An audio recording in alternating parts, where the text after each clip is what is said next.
참 세상 일이 내 마음처럼 잘 되는 법이 없지요. 이 세상에 태어나서 울음을 처음 우렁차게 내뱉었을 때 저라고 알았겠습니까? 부모 밑에서 험한 세상 아름답게만 살게 될 줄 알았지. 누가 고아로 태어나고 싶었겠냐 이 말입니다. 자신의 운명을 선택할 수 있다면 절대로 고아로 태어나겠다고 선택할 사람은 아무도 없겠지요. 제 자의가 아니라 타의로 선택되는 인생의 시작이 이렇게 배배에 꼬여 있을 줄 알았더라면 다시 엄마 뱃속으로 들어가고 싶다고 생각했을 거예요. 저는 태어나자마자 고아가 되었기 때문에 부모가 누군지 어디서 뭘 하고 사는지 전혀 알 수가 없었습니다. 고아원에서 무난하게 생활을 하며 버티고 또 버텼고, 성인이 되어 이력서에 한 줄도 채우지 못한 채로 빵 공장에 들어가 일을 시작하게 되었지요. 그렇게 나의 가족이라는 것을 열망하며 살다 남편을 만나 결혼을 하게 되었는데, 저는 결혼을 하고 정말 고통스러운 일생을 다시 한번 마주하게 되었습니다. 이유는 우리 남편과 제가 소개를 통해서 만나게 되었는데, 남편이 저에게 했던 모든 말들이 전부 거짓말이었기 때문이었습니다. 사업을 한다고 떵떵거리면서 돈 걱정시키지 않겠다던 남편은 집에서 놀고 먹는 백수였고, 남편과 함께 살던 시어머니의 시중은 저의 몫이 되어버렸지요. 결혼도 한 마당에 뭐가 그렇게 억울해서 매일같이 죽상이야? 우리 아들 기가 살아야 사업도 할 수 있는 거고 돈도 잘 벌어올 수 있는 거 아니겠니? 네가 맨날 표정 어둡게 집안을 해집고 다니니까 우리 아들이 기가 죽어서 어디 나가서 돈 벌 생각도 못하는 거 아니야. 네가 생활비 그거 꼴랑 200만 원 벌어오면 다야? 네가 그렇게 잘났어? 아휴, 고아 주제 받아주는 은혜도 모르고. 저는 정말 당장이라도 이혼을 하고 싶어서 어떻게 해야 이 시댁을 탈출해서 도망을 갈 수 있을까 하고 내내 궁리만 했지요. 당당하게 이혼을 요구할 수 없었냐고요? 네. 항상 어른들의 기에 눌려 살고 있던 저는 시어머니의 윽박이 너무나도 무서웠고, 남편이 인상이라도 쓰면 한 대 얻어맞기라도 할까봐 움츠러들어 있었어요. 정당하게 이혼을 할 수 있는 사유가 생겨 도망을 갈 수 있길 바라고 또 바랐죠. 당장 돈 한 푼 모아둔 것이 없는데 몸만 나가서 어디서 먹고 자고 할 수 있었겠어요? 저는 저 나름대로 방법을 찾느라 시간이 오래 걸렸습니다. 그렇게 숨죽이며 기회만 엿보고 있었을 때 아주 충격적인 일들이 줄줄이 저에게 터지게 되었지요. 그때의 이야기를 천천히 풀어보도록 하겠습니다. 매일같이 백수로 놀고 있는 남편, 어느새 합가가 당연시된 시어머니, 그 둘의 수발을 들면서 반찬을 살 돈이 없어 결국에는 빵 공장에서 일을 하던 것을 그만두지 못하게 되었는데, 그들은 그것을 당연하게 생각하고 저에게 더욱 많은 돈을 벌어오라고 요구를 했어요. 사실 신혼집이라고 부를 수 있는 집도 없었어요. 애초에 남편 놈이 직장이 없었던 논팡이었기 때문에 시댁에서 시어머니와 함께 살고 있었으니까요. 그것 때문에 시어머니는 저를 엄청나게 구박하였습니다. 빵 공장을 결혼하면 그만두겠다고 했을 때 내가 얼마나 어이가 없었는지 모른다. 아니 어떻게 시집 왔다고 바로 일을 그만두고 집에서 놀고 먹을 생각을 해? 당장이라도 나가서 돈을 벌어올 생각을 해야지. 네가 그런 마음으로 살고 있으니까 여전히 우리 집에 돈이 부족한 거 아니냐? 어머님, 그이가 처음에 저랑 결혼할 때 사업을 하고 있다고, 돈을 잘 번다고 돈 걱정시키지 않겠다고 했다는 거 잘 알고 계시면서 왜 그런 말을 하셔요? 저는 남편이 사업을 하니까 집에서 내조를 해야겠다 생각해서 빵 공장 일을 그만두겠다고 말을 했을 뿐이에요. 사업하는 남편 내조? 아이고, 아주 핑계 좋다. 그냥 집에서 놀고 먹고 싶었던 것은 아니고 네가 뭘 한다고 내조를 하겠다는 소리를 하고 그래. 내가 아주 답답해 죽겠다. 배운 게 없어서 그런 건지 뭔지 생각도 짧은 것 같고. 아니 이런 걸 어떻게 평생 데리고 살겠다고 우리 아들은 덜컥 결혼까지 한 건지. 에휴. 남편 놈은 제가 시어머니에게 구박을 받든 말든 관심이 없었고, 매일같이 그 되지도 않는 사업병에 걸려서 사업에 대한 것들을 알아보러 다닌다며 밖에 싸돌아다녔어요. 정말 사업이라도 제대로 할 것 같았으면 말을 안 하겠는데 매번 말만 번지르르 했지 뭐 하나 제대로 하는 게 없는 놈이었습니다. 이렇게 답이 없는 생활을 1년 보내고 나자 저는 결심이라는 것이 들었어요. 아이가 없을 때 이혼을 해야 한다는 생각이 절실하게 들었거든요. 솔직히 남편이랑 합방을 하는 것도 너무나도 싫었습니다. 하지만 남편은 저에게 강요 아닌 강요를 했지요. 합방을 거부하는 것만으로도 이혼 사유가 되는 거 알지? 네가 유책 배우자가 되면 나한테 돈까지 물어줘야 할 텐데. 너 그럴 돈 있어? 솔직히 부부가 같이 자는 게 뭐가 어떻다고 자꾸 거실에서 혼자 자겠다고 강짜를 부리는 건데. 정신 차려. 너 같은 고아가 지금 나랑 이혼해서 뭐 해먹고 살 거냐? 네 인생에 이혼이라는 빨간 줄이나 가는 거야. 남편은 저를 비웃으면서 좋은 말로 할 때 합방을 하자 협박 아닌 협박을 해댔어요. 하지만 저는 차라리 그렇게 이혼을 당하는 게 나을 것 같다는 생각이 들 정도였어요. 내 호적에 이혼이라는 글자가 붙는다 하더라도 남편이랑 같이 사는 것보다는 훨씬 좋은 삶일 것 같았거든요. 이렇게 답답하게 사느니 그냥 이혼녀가 되자 싶어서 합방을 3번 요구하면 2번은 거절할 정도로 거리를 두고 지내고 있었는데 하늘도 무심하시지요. 왜 항상 세상은 제 편이 아닌 것일까요? 그렇게 피하고 피했던 합방 몇 번으로 임신을 하게 된 것이었습니다. 저는 시댁 식구들에게 알리지 않았어요. 임신 사실을 숨기고 이혼을 하려고 애를 쓰고 있었으니까요. 하지만 거머리 같은 시댁에서 저를 그렇게 쉽게 놓아줄 리가 없었지요. 이 집에서 그나마 고정적으로 월급이라는 것을 가지고 오는 사람이 저 하나였으니까요. 임신을 했다고 말을 하는 순간 이 집안에 평생 아이를 볼모로 뼈를 묻어야 할지도 모른다는 불안감에 임신 사실을 숨겨왔는데 입덧이 시작이 되고 저는 올라오는 역함에 몇 번이나 헛구역질을 하게 되었지요. 입덧이라는 거 정말 참기 힘든 곤욕 같은 거더라고요. 아무것도 하지 못하고 숨겨지지도 않고 제가 며칠 동안 화장실로 도망을 치니 시어머니가 아주 밝은 얼굴로 저에게 말을 하더군요. 네 애 뵀냐? 어? 지금 너 입덧하는 거지? 임신했지? 아니에요. 제가 요즘 속이 영 안 좋고 그런 게 아마도 위험에 걸린 것 같아요. 머리도 지끈지끈하고 그냥 속이 안 좋은 거예요. 절대 임신 아니에요. 인연이 지금 누굴 속이려고 그래. 탁 보아하니 입덧하는 것 같은데. 예, 속일 걸 속여라. 내일 당장 눈 뜨자마자 산부인과에 같이 가서 검사해보자. 저는 다음날 눈 뜨자마자 시어머니 손에 질질 끌려서 동네 산부인과에 가서 검사를 받았어요. 결국에는 임신이라는 것을 들키게 되었죠. 저는 너무나도 불안했습니다. 임신까지 했으니 더 이상은 이 지옥을 탈출할 수 없을 텐데 하는 불안감에 잠도 못 자는 날이 늘어났어요. 임신을 하면 그렇게 졸리다던데 저는 잠이라는 것을 잊게 되었죠. 그런데 이상하게도 임신을 한 사실을 알게 된 이후부터 시어머니가 저에게 너무나도 잘해주기 시작하는 거 아니겠어요? 야, 이 팔푼이 같은 자식아. 너는 네 마누라가 임신했는데도 계속 집에서 탱자탱자 놀기만 할 거야?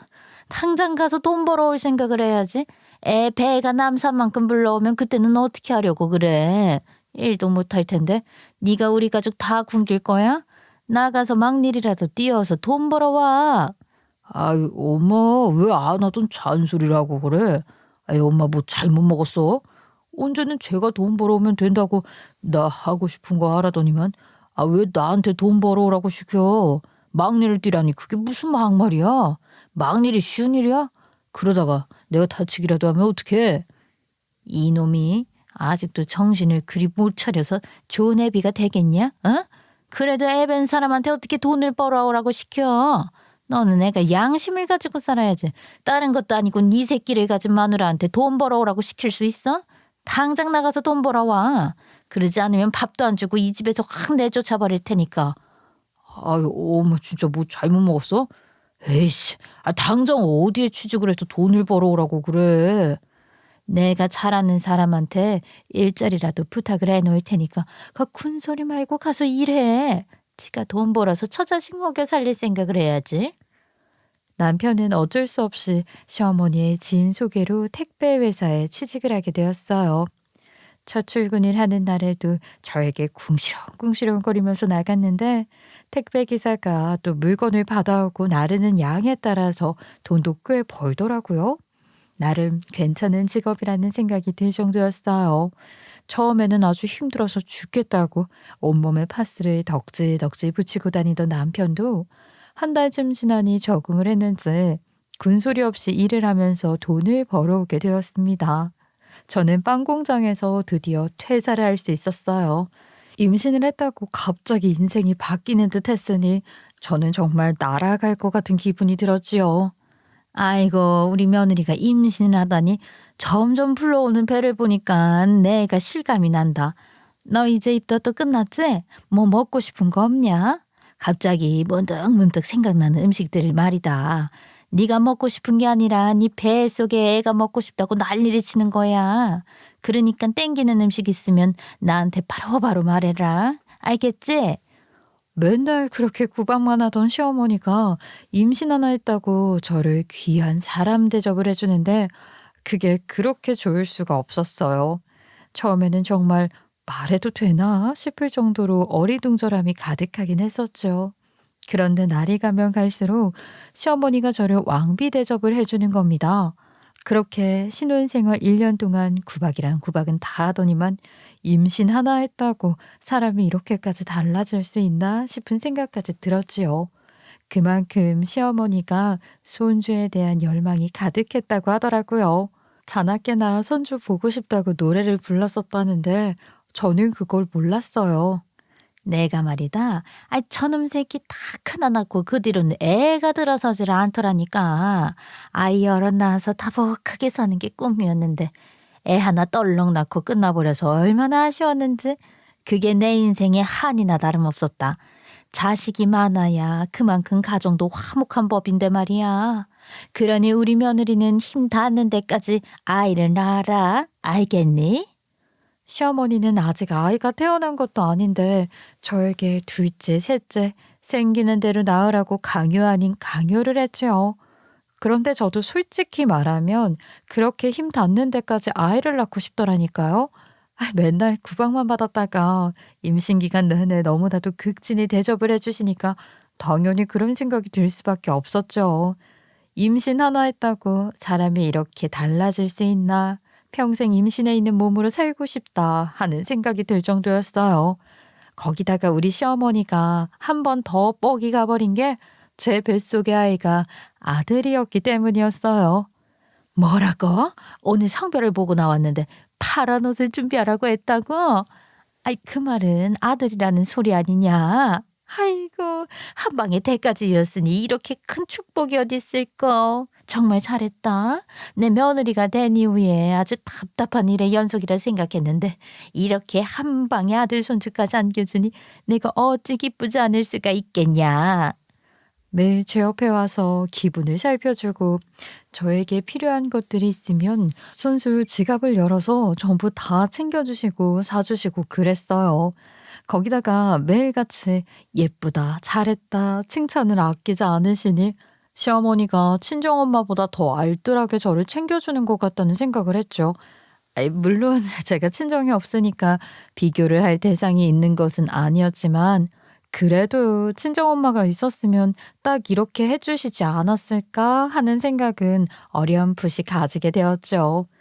차가운 시어머니에게 인류애가 있긴 있었구나 싶었고 이렇게만 지내게 된다면 이혼에 대한 생각이 전혀 들지 않을 것 같았습니다.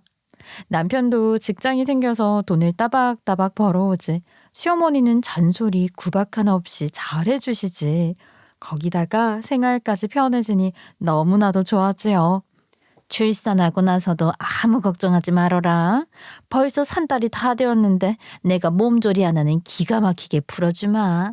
내가 왕년에 또 이 마사지 하나는 기가 막히게 했어요. 우리 며느리 몸 아픈 데 하나 없이 내가 싹 다 풀어줄 테니까 아무 걱정도 하지 마. 알겠지? 힘들게 아이를 출산하고 나서도 시어머니는 친정이 없는 저에게 친정 엄마가 되어주겠다고 하셨고 덕분에 몸조리 잘하고 관리도 잘 받아서 오히려 둘째를 낳는 것도 문제가 없다 생각이 들 정도였어요. 하지만 그렇게 쉽게 둘째가 들어서지는 않았지요. 첫째 아들을 키우느라 바빠서 남편이 일을 하느라 밤에는 골아 떨어져서 이런저런 이유로 둘째를 가지는 것을 미루게 되었었는데 첫째 아이가 4살이 되었는데 저는 둘째를 임신하게 되었어요. 제가 임신을 하고 나니까 우리 시어머니 또다시 저를 극진히 대접을 해주겠구나 하고 생각을 하게 되었죠. 어머나 세상에 둘째를 가졌다고? 아이 그래 너네가 꽤 오랜 시간 둘째 소식이 없긴 했지. 나는 또 네가 아이 하나만 낳는 줄 알고 기분 상할 뻔했다. 둘째를 가졌다 하니 참 잘했다. 셋째는 연년생으로 낳아 키워. 육아라는 게 언제 해도 적응이 안 되는 법이란다.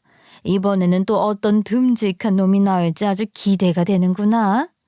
당연히 처음에는 아이를 가졌다고 입덧하는 제 옆에서 등을 두들겨 주시기도 하고 손발이 저리다고 힘들다고 말을 하면 와서 주물러 주시면서 저를 알뜰하게 살펴주셨어요. 하지만 둘째 아이의 성별이 이번에는 딸이라는 이야기를 듣게 되자마자 우리 시어머니 그 마음이 롤러코스터처럼 확 식어버렸지요. 그 뒤로부터는 다시 한번 인생의 내리막길이 시작되었어요. 그나마 첫째 아이를 낳고 나서는 잔소리가 좀 생기긴 했지만 신혼 때처럼 저를 구박하지는 않았었는데 둘째 아이가 딸이라는 사실을 알게 되자마자 저를 무슨 대역 죄인 취급을 하시더라고요. 딸? 아니 뱃속에 있는 그 쥐똥만한 것이 딸이란 말이냐? 아이고 세상에서 제일 쓸모없는 것을 낳게 되었네. 돈 버리고 시간 버리고 낳는 게 고작 딸이라는 소리야? 내가 어쩐지 간밤에 꿈자리가 사나없다 하더니만 이딴 소식이나 전해 들으려고 그랬나 보다. 에이트 채석기 딸년을 가져. 어머님, 아무리 그래도 뱃속에 있는 아이에게 그런 소리는 좀 아니지 않나요? 제가 아들만 낳겠다고 할 수 있는 것도 아니고 아이 성별이라는 게 딸 아니면 아들인 건데 첫째는 아들을 낳았으니 둘째는 딸 키우는 재미 맛보고 얼마나 좋아요. 어머님께서 아직 딸을 안 키워보셔서 그러지도 몰라요. 딸은요, 안기는 맛도 다르대요. 아들처럼 뻗대지 않는데요. 엥? 그게 무슨 소용이야? 다 키우고 나면 딴 집에 시집이나 가고 내 노후를 책임져줄 애도 아닌데 딸년한테 돈 쓰는 거 아까워서 나 못해준다. 우리 첫째 손주가 썼던 물건들 그거 다시 주워오도록 해.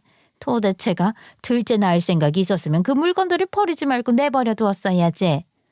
그것들도 중고로 산 물건들이 많아서 어차피 더 쓰지 못했을 거예요. 그리고 낡아서 다 버린 것들을 어디서 주워와요? 어머님, 어제 버린 것도 아니고 몇 년 전에 쓸모없어서 버린 것들인데 그게 아직도 있겠어요? 그래도 딸이 참 애교도 많고 예쁘대요. 어머님도 마음 열고 봐주시면 좋지 않을까요? 이게 어디서 약을 팔어? 네가 아무리 그렇게 말을 해봐야 절대로 내 지갑 안 열린다. 나가서 못 주워오겠으면 어디 가서 공짜라도 받아와. 나는 딸년한테는 절대로 돈 못 쓴다. 우리 아들이 뼈 빠지게 고생해서 벌어온 돈으로 아들 하나 잘 키우면 되지 왜 둘째를 임신해서는 머리 아프게 하냐. 에휴 아주 그냥 답답하다 답답해. 어머님께서 갑자기 이러시니까 저 서운해요. 제가 아들 가졌을 때랑 너무 다르시잖아요. 저한테는 똑같이 귀한 자식인데 어머님께는 왜 차별받아야 하는지 모르겠어요. 네가 아주 그동안 편안하게 지냈지? 그러니까 내가 하는 말에 이렇게 따박따박 토를 달고 앉아있지? 나는 그저 손자가 보고 싶었던 거지 손녀딸 같은 게 보고 싶었던 게 아니야. 집에 여자가 많으면 바람이나 드는 법이지. 너 그거 몰라서 그래? 아니 집안일 할 여자가 충분한데 도대체 딸려는 왜 또 낳아? 어우 짜증나. 재수가 없어가지고. 저한테는 아들이나 딸이나 똑같은 자식이에요. 저한테는 소중한 자식이라고요. 아니, 어머님 말대로라면 이제라도 뭐 제 뱃속의 딸을 포기하라는 건가요? 절대로 그렇게는 못해요. 낳아서 버릴 수도 없는 노릇이잖아요. 제가 고아원 출신인데 그곳이 얼마나 힘들고 외로운 곳인지 잘 아는데 어머님 그냥 예쁘게 품어주세요. 원래 딸년들은 말이다. 지 애미 팔자 고스란히 닮아가는 법이야. 팔자라는 게 왜 있는 거겠냐. 걔도 그냥 낳아서 버리든지 해라. 고아원에 가서 살다 보면 밥 주고 재워주고 옷도 주고 얼마나 좋냐. 거기서 힘들게 지냈다는 거야말로 배부른 소리지. 길바닥에 내앉는 것보다 힘들겠어. 거와원에 갖다 주면 지 인생 지가 알아서 잘 살지 않겠냐? 저는 그 말이 너무나도 황당했어요. 어떻게 아직 태어나지도 않은 뱃속에 있는 아이에게 고아원을 운운하고 지 애미 팔자 닮을 거라 할 수 있겠어요? 결혼하고 나서 볼멘 소리를 내뱉은 적은 있었지만 단 한 번도 시어머니 앞에서 큰 소리를 쳐본 적 없었던 저였는데 그날은 너무 열이 받아서 처음으로 시어머니에게 대들었던 것 같아요. 어떻게 아직 뱃속에 있는 아이한테 그런 말을 할 수 있어요? 이건 어머님이 저주를 거는 거나 다름없는 소리죠. 제가 어디 문제가 있는 것도 아니고 아이를 키울 수 없는 상황인 것도 아닌데 고아원에 두라고요? 제 팔자를 담는 거라고요? 어머님은 첫째 손자 보기 부끄럽지도 않으세요? 아니 얘가 미쳤나? 어디서 소리를 바락바락 지르고 난리야. 아 내가 뭐 틀린 말 했냐? 남들도 다 그런다. 딸은 지 애미 팔자 따라가는 법이라고. 왜? 너는 네 인생이 부끄럽고 하찮아서 그 말이 그렇게 싫으냐? 아니 그럼 애초에 잘하고 살지 그랬어. 누가 그따위로 살랬어? 네, 이런 집에 시집 와서 이런 취급받고 사는 게 부끄럽습니다. 저도 제 팔자가 이럴 줄 알았겠습니까? 훨씬 나은 인생을 살 줄 알았죠. 이런 집에 시집 와서 평생을 구박만 받고 고아라고 조롱이나 받고 아이를 가졌는데도 뱃속에서부터 차별받으며 키우게 될 줄 알았겠냐고요. 뭐가 어쩌고 어째? 아니 인연이 미쳤나? 어디 감히 그런 소리를 하고 앉아있어. 그렇게 팔자 좋은 소리하고 살 생각이면 나가서 돈이나 벌어와라. 우리 아들이 혼자 벌어서 온 가족 생계를 책임지고 있는 게 아주 불쌍해 죽겠다. 너 같은 것도 마누라라고? 네 입까지 챙겨야 하는데 이제는 저 배 속에 그 딸년까지 챙길 생각하니까 아주 속이 뒤틀린다 뒤틀려. 어머님도 같은 여자면서 왜 그런 소리 하세요? 정말 황당하기 짝이 없네요. 어머님이야말로 정신 차리세요. 나중에 어머님 모시고 살 사람이 누굴지 알고 저를 구박해요? 시어머니는 기가 막힌지 아무런 말도 못하고 어버버 하고 있었죠. 그날 싸우기도 엄청 싸웠어요. 그런데 한 번 대들고 나니까 두 번은 어렵지 않더라고요. 저도 할 말 다 하고 나니까 속이 시원하기도 했고요. 더 이상은 바보처럼 참지 않고 할 말 다 하면서 살아야겠다고 생각을 했어요. 그렇게 약간의 구박 속에서 그리고 저는 열심히 맞받아치면서 임신 기간을 보내다가 둘째 아이를 출산했고 너무나도 예쁜 딸을 낳았습니다. 정말 얼마나 예쁘던지 병원 간호사 쌤들도 전부 우리 딸이 제일 예쁘다고 칭찬을 아끼지 않았을 정도였어요. 커다란 녹망울에 아직은 작지만 오똑한 코까지 새근새근 자는 얼굴이 얼마나 예쁘던지 아들이랑은 확실히 다른 맛이 있더라고요. 안아줄 때도 제 어깨에 고개를 폭 기대면서 힘을 쑥 빼는데 정말 너무너무 예뻐서 하루 종일 들여다보고 있으니 시간 가는 줄 모르겠더라고요. 사람들이 예쁘다 예쁘다 칭찬을 해대니까 우리 시어머니가 입을 삐죽이면서 저에게 그러더라고요. 딸년 얼굴이 반반해봐야 어디다 쓰겠냐? 허구한 날 남자들 꼬시는 데밖에 더 쓰겠어? 아주 지엄이 팔자 그대로 타고났네. 병원에 있던 간호사들 다 당황해서 아무런 말도 못하고 저 또한 당황스러웠죠. 마치 제가 남자들을 홀리고 다닌 여자처럼 이야기를 하는데 그 말을 면전에서 듣고 황당해하지 않을 사람이 어디 있겠어요. 게다가 제가 뭐 진짜 꽃뱀도 아니고 남자들을 꼬시고 다닌 적도 없는데 그런 식으로 외도를 하니까 너무 열받았죠. 어머님, 도대체 왜 자꾸 그딴 소리를 하시는 거예요? 저한테 고생해서 아이 낳았다고 칭찬을 해주진 못할 망정. 뭐가 어쩌고 어째요? 사람들 앞에서 그게 저한테 할 소리냐고요? 저희 딸 예쁘다고 칭찬해주는데 뭐 남자나 잘 꼬시겠다고요? 정말 기가 막혀서. 아니 내가 언제 그래서 딸 낳으랬냐? 아들 낳으랬지. 거기다가 너 둘째 아이 신경 쓴다고 우리 장소는 아예 패대기 쳤잖아. 애가 얼마나 불쌍한지. 지엄이가 아주 둘째 낳았다고 유세란 유세는 다 떠는 바람에 지금도 혼자 어린이집에 가 있잖니. 그리고 애 얼굴 반반해서 남자 잘 꼬시게 생겼다는 게 왜? 아니 부잣집 사위 얻으면 너도 좋은 거 아니냐? 지 얼굴 트림이라서 돈 많은 남자 물어올지 어떻게 알아? 원래 어린이집은 혼자 가는 거잖아요. 그리고 제가 언제 안 챙겼어요? 어제 진통 오는 와중에도 애한테 인사하고 간식까지 다 챙겨주고 나왔는데. 그리고 어차피 어머님 이제 가실 거잖아요. 하나뿐인 장손주 챙겨야 해서. 남편은 출산했는데 일 바쁘다고 와보지도 않고. 저도 서러워요.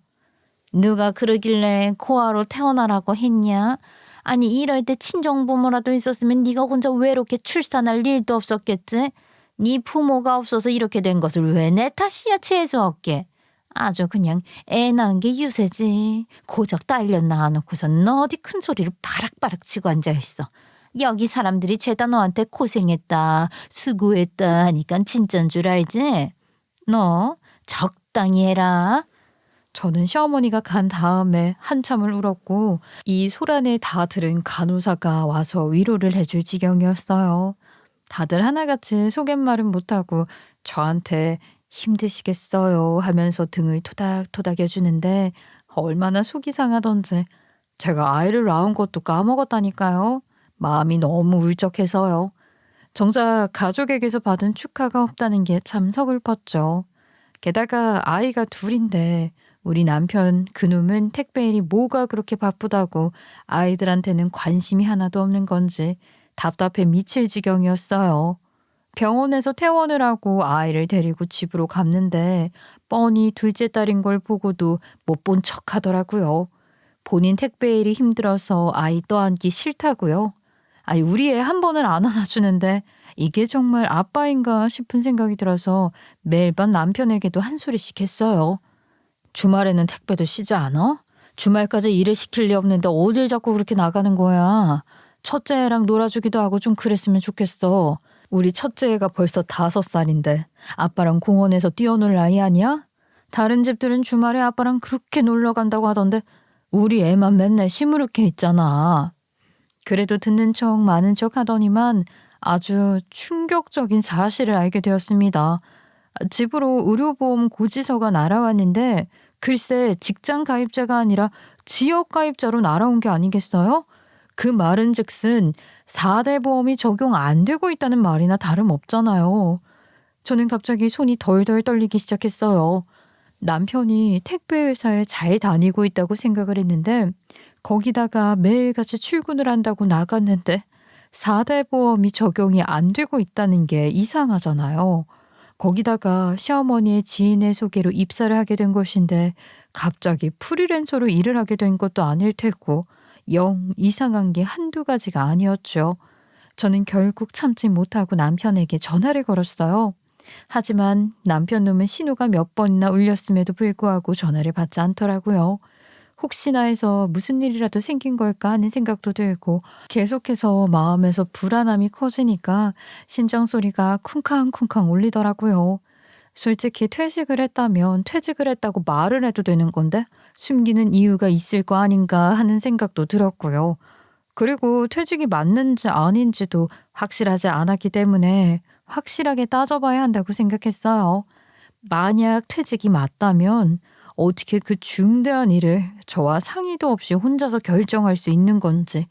전화를 받지 않던 남편은 문자 메시지를 보냈더라고요. 지금은 일하는 중이라는 몇 글자만 적어서 저에게 보냈어요. 분명히 지역가입자로 고지서가 날라왔는데 그럼 적어도 퇴직을 한 지 한 달이 되었다는 소린데 저에게 뻔뻔하게 일을 하고 있다고 말을 하는 남편에게 답장을 보냈어요. 당신 지금 직장 안 나가고 있는 거 다 알아? 속일 걸 속여야지.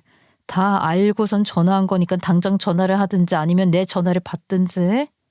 그렇게 보내고 나니까 바로 저에게 전화를 걸었더라고요. 아유, 한심한 인간. 속이려면 끝까지 속일 생각을 해야지. 다 알고 있다고 하니까 냉큼 전화를 거는 모습이 참 우스웠죠. 저는 당당하게 받았어요. 아이가 둘인데 상의도 없이 직장을 그만둔 남편의 잘못이 컸으니까요.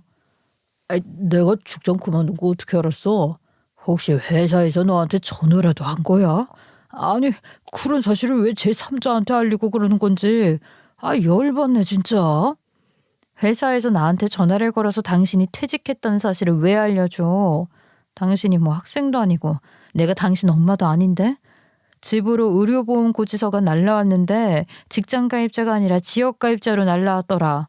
그 말은 당신이 직장에 다니고 있지 않다는 소리 아니겠어? 아, 이게 어떻게 된 거야? 의료보험을 생각 못했네. 그거만 아니었으면 완벽했는데. 아무튼 일 알아보고 있으니까 끊어.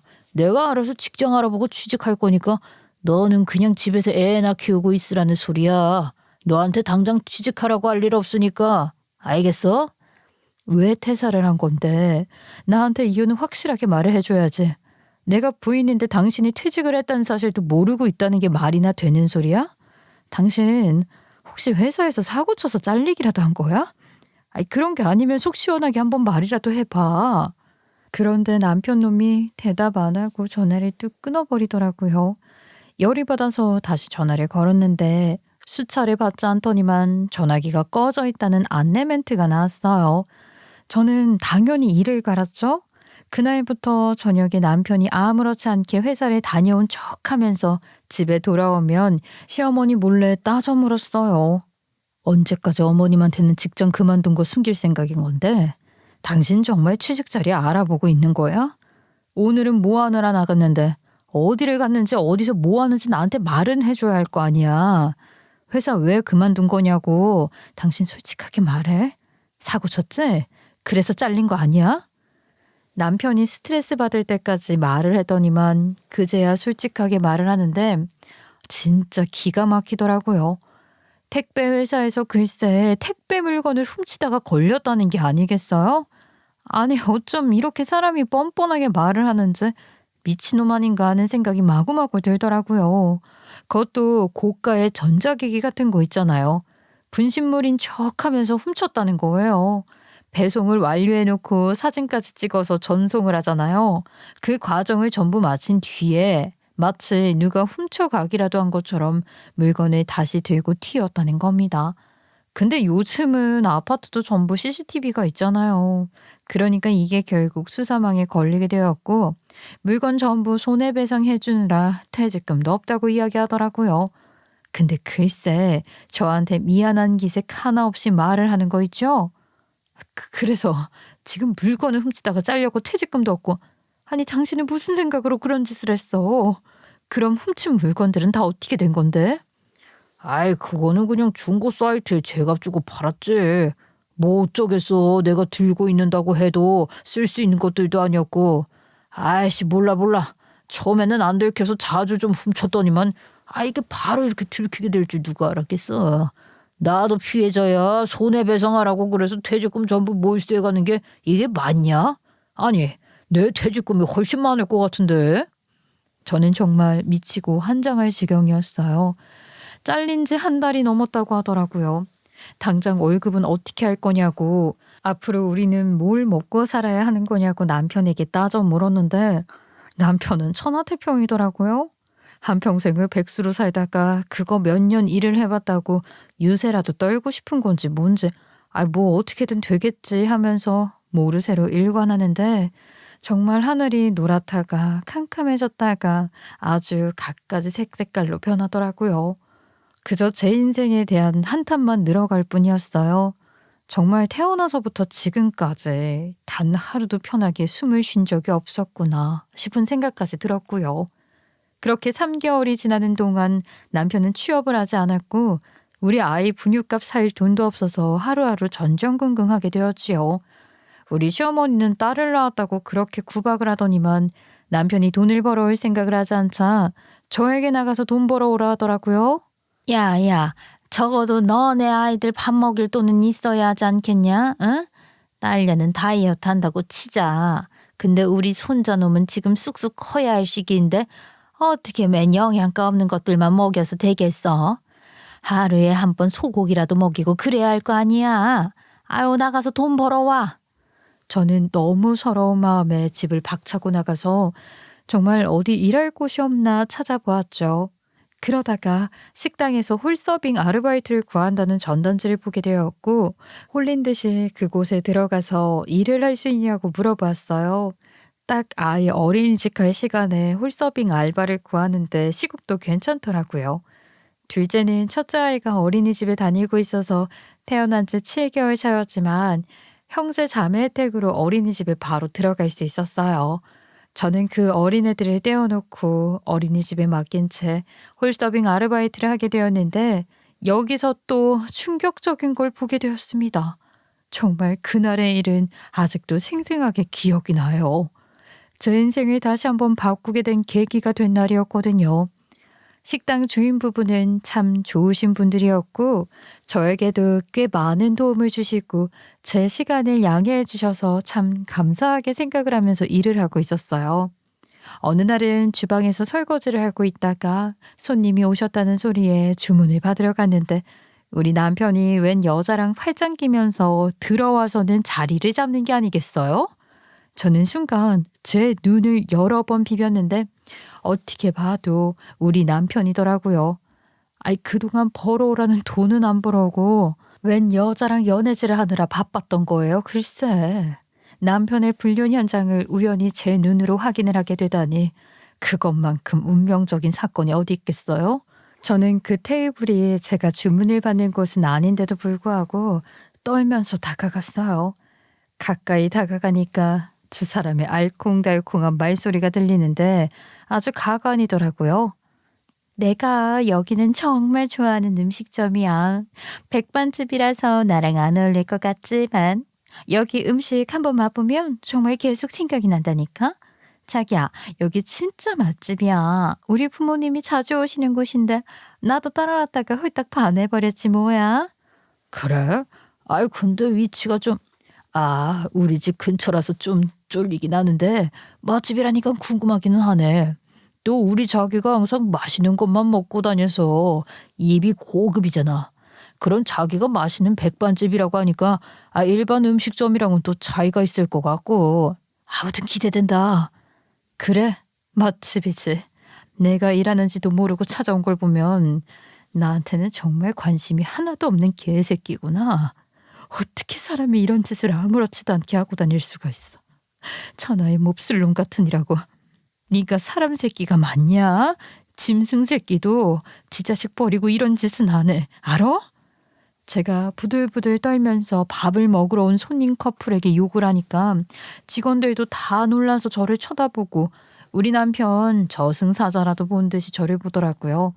적당히 참을 수 있을 정도의 사고만 치고 다니면 어떻게든 아이들 생각해서 붙들어 매고 살아보려고 했었어요. 그런데 그런 저의 노력이 전부 산산조각이 나는 기분이었죠. 이런 인간 쓰레기랑 평생 살 생각을 했다니 저까지 바보가 된 것 같아서 참을 수가 없었어요. 야, 이 미친 새끼가, 애가 둘이나 있는 놈이 일할 생각은 안 하고 불륜을 저질러. 네가 집에서 탱자탱자 사업 타령하고 놀고 먹었을 때부터 이혼을 했었어야 했어. 애 때문에 내가 이 시간까지 너라는 놈을 붙잡고 살았다는 게 천추의 아니야. 어떻게 이런 짓을 아무렇지 않게 저지를 수가 있어? 야, 조용히 좀 해. 쪽팔리고 여기서 뭐 하는 거야? 사람들이 다 쳐다보잖아. 밥 먹으러 온 건데 밥도 못 먹네. 아이, 좀 조용히 말해. 나중에 집에 가서 말하면 되잖아. 내가 왜 조용히 해? 내 남편 새끼 불륜 현장 봤는데 내가 왜 조용히 해야 해? 이 미친놈아, 너 쪽팔린 건 아니? 이렇게 새파랗게 어린 년이랑? 그 말에 사람들의 시선이 죄다 몰리니까 남편놈 놀래서 상간녀 손잡고 주랭랑 치더라고요.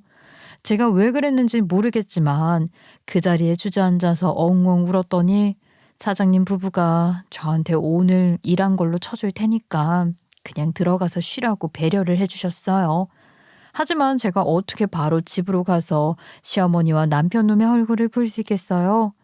바로 집에 들어가기 싫어서 놀이터에 앉아서 시간을 보내다가 소주 한 병 편의점 앞에서 원샷 때리고 집으로 들어갔더니만 남편놈 당당하게 앉아있더라고요. 제가 술도 취했겠다. 이따위로 살고 싶지 않다는 생각이 들어서 물어봤어요. 언제부터 불륜 저지른 거냐? 언제부터 도대체 나를 속이고 기만을 했었는지 내가 알아야겠어. 그래야 나도 속 시원하게 다 털어버리든가 말든가 하지. 얼마 안 됐어. 한 6개월? 그 여자가 내 운명의 상대라는 게 딱 느껴진 날 바로 고백해버렸지. 한 그쯤 됐을 것 같다. 불륜이 마치 합법이라도 되는 듯이 뻔뻔하고 당당하게 말을 하더라고요. 우리 둘째가 7개월인데 불륜을 저질렀다는 게 진짜 너무나도 충격적이었어요. 저는 남편의 뺨을 있는 힘껏 확 때려버렸죠. 뺨이라도 때려야 속이 시원할 것 같았거든요. 남편에게 이혼을 하자고 악을 썼는데 그 소리에 우리 아들을 얻고 나온 시어머니가 기겁을 하고 저에게 다가와서 제 뺨을 확 내리치더라고요. 아니, 지금 니년이 내 아들 뺨을 친 거야? 아이고, 세상 아주 말세다 말세야. 고아년 불쌍해서 받아줬더니만 원수를 은혜로 갖고 앉아있어? 이년이 진짜 돌았나? 네가 지금 내 손주 데리고 집을 나가겠다는 거야? 어? 네가 나가면 우리 집안 생계는 누가 책임지고? 제 뺨을 왜 때리세요? 뭐가 그렇게 억울해서 제 뺨을 치는 건데요? 이 망할 놈이 불륜을 저질렀는데 그럼 그렇구나 하고 넘어가요? 왜 저를 치냐고요? 엄마 걱정하지 마. 내가 요즘 만나는 그 여자 엄청나게 부잣집 딸이야, 외동딸. 걔랑 재혼하잖아? 그럼 더 볼 것도 없어. 우리 집 완전 팔자 피는 거라니까. 애 새끼들은 내가 더 낳으면 장땡 아냐? 엄마가 좋아하는 아들로만 낳아줄게. 걔 지금 나한테 푹 빠져있어. 그러니까 유부남인 거 알면서도 만나지. 저런 거지 같은 팔자 가진 년 내다 버려. 부잣집 딸 꼬신다고 내가 얼마나 공사를 열심히 쳤는데. 남편 놈이 당당하게 말을 하는데 기가 막히더라고요. 정말 망연자실해서 온몸에 힘이 빠지는 것 같았어요. 그 순간 갑자기 현관문에서 띵동 하는 소리가 들려오더니만 문을 똑똑 두드리는 소리가 나기 시작했죠. 순간 집안에 정적이 흘렀고 시어머니가 누구세요 하고 나가니까 웬 노부부가 서 있는 게 아니겠어요? 나이가 한 70대로 보이는 사람들이었는데 들어오자마자 제 얼굴을 보더니만 제 앞에서 무릎을 꿇으시는 거예요. 저는 당황스러웠죠. 처음 보는 사람들이 제 앞에서 무릎을 꿇어버리니까요. 뭐냐? 이 시간에 갑자기 찾아와서는 무릎을 딱 꿇으시고. 너 아는 사람이야? 뭔데 이 사람들이 이 시간에 찾아와서 무릎을 꿇고 피냐고. 너 뭐 했냐? 죄송합니다. 저희가 자식 농사를 잘못 지었습니다. 저희 딸이 그렇게 파렴치한 짓을 할 줄도 모르고 이 상처를 어떻게 치료해야 할지 막막합니다. 정말 죄송합니다. 딱 알겠더라고요. 그 상간녀의 부모인 듯 싶었어요. 딸 이야기가 나오자마자 남편 놈이 번뜩 고개를 들더니만 그 노부부 앞으로 다가가서 말을 하더라고요. 혹시 희연이네 부모님이세요? 아이고, 말씀 많이 들었습니다. 왜 무릎을 꿇고 그러세요? 이 여자랑 원래 이혼하려 했습니다. 순서가 잘못된 건 알지만 이 사람이 뭘 잘했다고 우리 딸 이름을 올리고 무릎을 꿇네 마네 한단 말인가. 금수만도 못한 새끼가 무슨 할 말이 있어서 입을 연단 말이야. 당장 그 입 닫지 못해? 우리 딸이나 자네나 아주 인간 새끼도 아닐세. 애가 둘이나 있고 심지어 둘째를 낳자마자 바람을 피웠다고. 어찌 사람 새끼가 그런 짓을 할 수 있나. 세댁, 내가 희연이에게 모든 이야기를 듣고 오는 참일세. 미안하오. 내가 아주 잘못했소. 그러니까 우리 식당에 그 상간녀가 단골이었다고 했었잖아요. 사실 상간녀네 부모님이 단골이었던 거죠. 우리 식당 사장님이 알아보고서는 상간녀네 부모님에게 말을 대신 전해준 것이었어요. 상간녀네 집이 부잣집이라고 했었잖아요. 우리 식당 건물주였더라고요. 그러니까 사장님 부부가 바로 이야기를 한 것이죠. 원래 그 상간녀 행실이 별로였다네요. 우리 식당에 와서 건물주 딸이라고 갑질하고 공짜로 밥 먹고 간 적도 있고 전적이 화려했대요. 그때마다 노부부는 사장님한테 사과하고 돈 내고 가고 그랬었나 봐요. 우리 딸을 더 이상 봐줄 수 없다 생각해서 파양하기로 했습니다. 그 아이 저희가 자식이 없어서 나이 50에 입양한 아이였거든요. 초등학생이라 입양도 못한다길래 불쌍해서 걷어들였더니만 이런 짓을 하고 다니다니. 더 이상은 행태를 봐줄 수가 없어서 파양하고 내치기로 했습니다. 가족 간의 아픔이 있어서 입양까지 해온 아이였는데 이런 식으로 다른 가족에게 상처를 줄 것이라 생각이나 했겠습니까? 저희가 잘못 키운 탓입니다. 젊었을 때부터 고생해서 벌어들인 돈이 아까워 불쌍하게 자란 아이에게 모든 것을 물려주고 떠나려고 입양까지 했던 것이었는데 이런 식으로 뒤통수를 맞을 줄 알았겠습니까? 재산은 한 푼도 물려주지 않기로 했습니다. 그 정도 죄값은 받아야 한다고 생각합니다. 뭐라고요? 아니, 희연이 부모님 건물도 가지고 있으면서 금이야 오기야 20년 넘게 키워온 딸에게 줘야지. 그걸 파양하신다고 그러세요. 제가 앞으로 희연이랑 행복하게 잘 살겠습니다. 어차피 이 여자랑은 이혼하려고 했었다니까요. 단지 순서가 조금 꼬인 것뿐이지. 절대로 상처를 주려고 그랬던 것이 아닙니다. 원래 저희 사이 안 좋았다고요. 노부부는 남편의 말에는 대꾸도 하지 않았어요. 아니, 시선조차 주지 않고 무시했죠. 시어머니는 아무 말도 못하고 저와 남편을 번갈아가며 보고 있었죠. 저희가 해드릴 수 있는 게 별로 없군요. 이 나이를 먹고 쌓은 게 돈밖에 없어서 참 이런 말을 하는 게 맞는지 모르겠지만 세댁의 마음을 보상할 만큼 충분한 금액을 주고 싶습니다. 세댁 마음에 상처를 입혀서 미안합니다. 돈으로 주시겠다고요? 그러면 뭐 저희가 한번 용서를 해드릴 수 있지요. 대신 금액은 제 계좌로 보내주셨으면 좋겠습니다. 아무리 그래도 우리 며느리 마음에 그 집 딸 때문에 상처가 났는데 금액은 넉넉하게 주실 거지요? 제 위로금을 왜 어머님 통장으로 받아요? 불륜도 혼자서 저지를 수 있는 건가요? 이 미친놈이랑 같이 짝짝꿍이 맞았으니까 가능했던 거지. 그렇게 따지면 어머님도 저한테 위자료 주셔야 하는 거 아닌가요? 이혼할 건데 왜 그 돈을 어머님이 가로채시냐고요? 저 이분들이 주신 돈으로 새 출발할래요. 저 돈 많이 필요하거든요. 위로금이라고 했으니까 넉넉하게 입금해 주세요. 이 정도 뻔뻔한 요구는 할 수 있는 거 아닌가요? 저도 도망치고 싶다고요. 제가 악을 쓰면서 소리를 지르고 있는데 다시 한번 현관문 벨소리가 들렸고 남편이 문을 여니까 상간녀가 들어왔어요.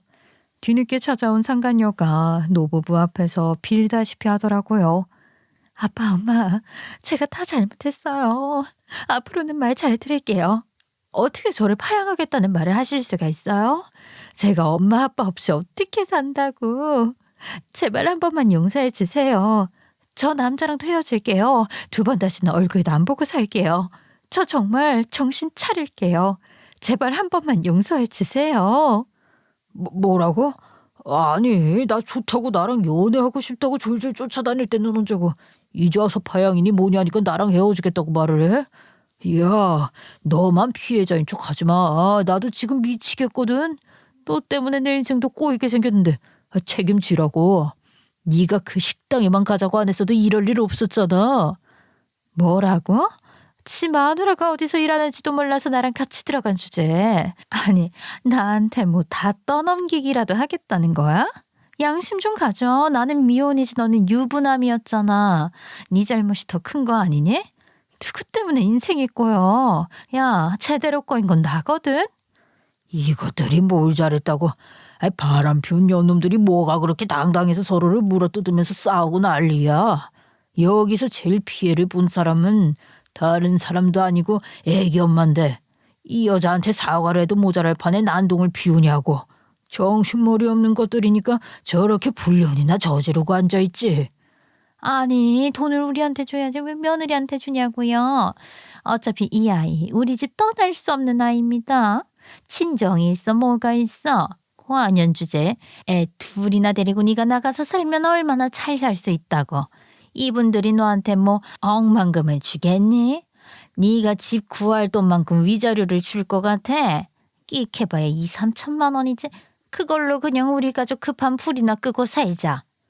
아니, 이 집안의 어른이라는 사람도 아주 개판이구만. 이런 데서 어떻게 버티고 살았는지 세댁이 참 용하네. 됐고. 내가 위자료를 챙겨주겠다고 한 건 세댁이지 이 집안 식구들이 아닙니다. 염치가 없어도 너무 없어서 황당하네. 어떻게 지 아들이 불륜을 저질러서 이 사달이 난 건데 그 돈을 가로채겠다고 당당하게 말을 해. 그쪽은 정신병원부터 가보는 게 좋겠어. 뭐라고요? 돈 좀 있다고 아주 요새는 정신병원은 무슨 정신병원이야? 지금 나한테 정신병자라고 한 거야? 어? 아이고, 정신병 걸리기 일보 직전 같구먼. 아무튼 희연이 너 오늘부터 당장 짐 싸서 나가. 집에도 들어오지 말고. 그리고 새댁은 여기 지금 정신없고 시끄러우니까 나중에 진정이 되면 다시 이야기하는 걸로 합시다. 휴대폰 번호나 알려주세요. 그렇게 노부부가 한바탕 하고 제 휴대폰 번호를 알아간 뒤에 시어머니는 정신없이 저를 몰아붙였어요. 예, 그 돈 받으면 나누는 거 알지? 솔직히 우리 아들이 불륜을 저지른 거 잘못된 일이긴 하지만 너도 우리 아들한테 살가운 적 없었잖니? 이혼할 때 원래 재산 분할하는 거야. 그러니까 그 돈 받으면 딱 반내 나라. 재산 분할은 무슨? 나 이혼 안 할 거야. 희연이 저거랑 헤어지겠다고 했잖아. 정리 잘할 테니까 앞으로는 다시 잘해보자. 나도 당신한테 마음 붙이고 살아보도록 노력할게. 취직도 하고. 그 상간년의 재산만 누리고 있다가 파양당한다는 소리에 바로 태도를 바꾸는데 역겹더라고요. 제가 여기서 이 인간들을 다시 가족으로 받아주면 사람 새끼 아니지 않겠어요? 무슨 소리라는 거야. 내가 너랑 왜 같이 살아? 너랑 이혼할 거야. 협의 안 해주면 소송할 거야. 그럼 너네는 나한테 위자료도 뱉어야 할 거야. 나는 무슨 수를 써서라도 다 받아낼 거야. 오갈 곳이 없었지만 저는 그 집에 한시도 있고 싶지 않아서 아이들 둘을 데리고 무작정 나왔어요. 애들 둘 데리고 모텔에 가자니 참 그렇더라고요. 식당 주변에 모텔이 많아서 서성이고 있었는데 사장님이 저를 발견하시고 부르시는 게 아니겠어요? 그 잠깐 사이에 집안에서 있었던 일을 다 말하고 무작정 애 데리고 가출했다고 하니까 난감해 하시더니만 본인 집에 같이 가자고 하시더라고요. 정말 너무 감사했어요. 사장님네 집에서 애들 데리고 쉬고 있는데 노부부가 다시 찾아오셨어요. 사장님이 연락을 하셨다더라고요. 저한테 보상을 해주고 싶다고 하시는데 제가 울면서 이야기를 했어요. 저 그동안 그 집에서 너무 힘들었거든요. 저도 고아예요. 그래서 시댁에서 무시를 엄청나게 당했어요. 저요? 무시받지 않을 만큼 돈 받고 싶어요. 욕심이라는 거, 이번이 한탕할 기회라는 거 저도 사람이니까 알아요. 하지만 저도 아이들 데리고 잘 살아보고 싶어요. 우리가 도와주겠네. 우리라고 자선사업을 하는 사람은 아니지만 그래도 자식 하나 없어서 불쌍한 애를 입양했더니 아이 사달이 낫지 뭔가. 우리가 평생을 키워온 자식이나 다름없는데 참으로 인생이 후회스럽다네. 새댁이 우리의 잘못으로 힘들어진 거나 다름없다고 생각해. 어떻게 해서든지 우리가 빚을 갚겠네. 솔직히 빈말인 줄 알고 한 귀로 듣고 한 귀로 흘렸어요. 제가 애초에 도움을 많이 달라고 이야기했던 것도 빈말일 거라 생각해서 부풀려 말한 거였는데 빈말이 아니셨더라고요. 노부부의 도움으로 이혼 소송도 했고 사장님께서는 다른 지역에 있는 친척네 집 식당에 나를 보내주셨어요. 혹시라도 시댁 식구들이 찾아와서 난동을 부릴까 봐 저와 아이들을 피신시켜 주신 것이었죠. 사장님 친척분도 제 사정을 듣고 흔쾌히 받아주셨고 다행히 한부모 가정에 아이가 둘이라서 어린이집도 바로 보낼 수 있었어요. 노부부께서 제가 정착할 수 있도록 작은 빌라를 구할 수 있는 금액을 지원해 주셨고 거기서 한동안은 돈 많이 필요할 거라며 매달 200만 원씩 지원을 해 주신다고 했어요. 저는 너무 큰 금액에 놀랐고 양심상 받을 수 없다고 거절을 했지만 그 거절을 무시하시더라고요. 평생 주지는 못하지만 몇 개월간은 지원해 주시겠다고요. 건물 가진 월세 모아서 뭐 하겠냐며 쿨하게 입금을 해주셨어요. 저는 그 도움을 거절하지 않기로 했습니다. 비록 저는 고아랄 가족은 없었지만 주변에서 참 많은 도움을 받으며 홀로서기를 시작할 수 있었어요.